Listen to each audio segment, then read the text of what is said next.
Anak-anak semua, Om Swastiastu, salam pembatik. Dalam video kali ini kita akan belajar kimia dan materi yang akan kita bahas adalah jenis entalpi reaksi dan hukum Hess. Materi ini merupakan bagian dari termokimia yang ada di kelas 11 semester 1. Tapi sebelumnya, izinkan Ibu memperkenalkan diri dulu. Nama Ibu Wayan Sri Marga Indrayani. Kalian masih ingat tentang entalpi? Apakah entalpi itu? Iya, benar. Entalpi menyatakan kandungan kalor suatu zat atau sistem. Ingat, besarnya entalpi tidak dapat diukur. Tetapi yang dapat diukur adalah perubahan entalpinya atau delta H. Besarnya delta H merupakan selisih dari entalpi reaksi atau produk dengan entalpi bereaksi atau reaktan, di mana delta H sama dengan sigma H produk dikurangi sigma H reaktan. Apa saja jenis-jenis entalpi reaksi? Oke, pengukuran entalpi pada suhu dan tekanan yang berbeda akan menghasilkan nilai entalpi yang berbeda. Oleh karena itu, disepakati suatu keadaan standar, yaitu suhu 25 derajat Celcius atau 298 Kelvin dan tekanan 1 atmosfer. Nah, perubahan entalpi pada keadaan tersebut disebut dengan perubahan entalpi standar. Ada 4 jenis perubahan entalpi standar, yaitu yang pertama delta H0F, yaitu perubahan entalpi pembentukan standar.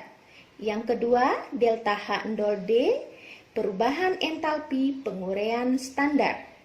Yang ketiga delta H0C, perubahan entalpi pembakaran standar, dan yang keempat adalah delta H0N atau perubahan entalpi netralisasi standar. Nah, apakah itu perubahan entalpi pembentukan standar atau delta H0F?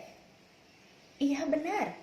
Perubahan entalpi pembentukan standar adalah perubahan entalpi pada pembentukan 1 mol senyawa dari unsur-unsurnya dalam keadaan standar. Contoh, C dengan O2 menghasilkan CO2, di mana delta H0F adalah min 394 kJ per mol. Bukan CO ditambah setengah O2 menjadi CO2 dengan delta H0F min 394 kJ per mol. Reaksi nomor 2 bukan contoh entalpi pembentukan, karena CO bukan unsur melainkan senyawa. Yang kedua adalah perubahan entalpi penguraian standar atau delta H0D. Apakah itu entalpi penguraian standar? Perubahan entalpi penguraian standar adalah perubahan entalpi pada penguraian 1 mol senyawa menjadi unsur-unsurnya. Perubahan entalpi penguraian standar merupakan kebalikan dari delta H0F atau perubahan entalpi pembentukan standar. Contoh, CaCO3 menjadi Ca ditambah C ditambah 3/2O2 dengan delta H0D adalah positif 1,207 kJ per mol. Perubahan entalpi yang ketiga adalah perubahan entalpi pembakaran standar atau delta H0C, yaitu perubahan entalpi yang terjadi pada pembakaran 1 mol suatu zat pada keadaan standar. Pembakaran merupakan reaksi suatu zat dengan oksigen. Contohnya, CH4 direaksikan dengan 2O2 akan membentuk CO2 dan 2H2O, di mana delta H0C adalah min 802 kJ per mol. Yang keempat adalah perubahan entalpi netralisasi standar atau delta H0N, yaitu perubahan entalpi yang diperlukan untuk menetralkan 1 mol asam oleh basa atau 1 mol basa oleh asam yang diukur pada keadaan standar. Contoh, NaOH dengan HCl akan menjadi NaCl dan H2O. Nah, selanjutnya kita akan membahas tentang hukum Hess. Sebelum kita membahas tentang hukum Hess, coba Ibu ingin tahu, apakah kalian ada yang tahu bagaimana bunyi dari hukum Hess? Iya, bagus sekali. Bunyi dari hukum Hess adalah perubahan entalpi suatu reaksi hanya bergantung pada keadaan awal atau zat-zat bereaksi dan keadaan akhir atau zat-zat hasil reaksi dari suatu reaksi dan tidak bergantung bagaimana jalannya reaksi. Nah, coba kalian perhatikan soal-soal berikut ini. Hitunglah delta H reaksi pembentukan gas CO bila diketahui. Reaksi langsungnya adalah C dengan O2 menjadi CO2, di mana delta H adalah min 394 kJ. Reaksi tidak langsungnya adalah C direaksikan dengan setengah O2 akan menjadi CO dulu, dengan delta H1-nya adalah X kJ. Kemudian CO dengan setengah O2 akan menghasilkan CO2, di mana delta H2-nya adalah min 283 kJ. Agar didapat reaksi pembentukan gas CO, maka reaksi tahap langsung tetap, sedangkan reaksi tahap 2 dibalik lalu dijumlahkan. Nah, sehingga didapat hasilnya adalah C dengan setengah O2 menjadi CO, delta H1-nya adalah min 111 kJ. Reaksi ini dapat juga dibuat dalam diagram siklus yang disebut dengan siklus Hess. Nah, lihatlah diagram berikut ini. C dengan O2 akan langsung menjadi CO2 dengan delta H sama dengan min 394 kJ.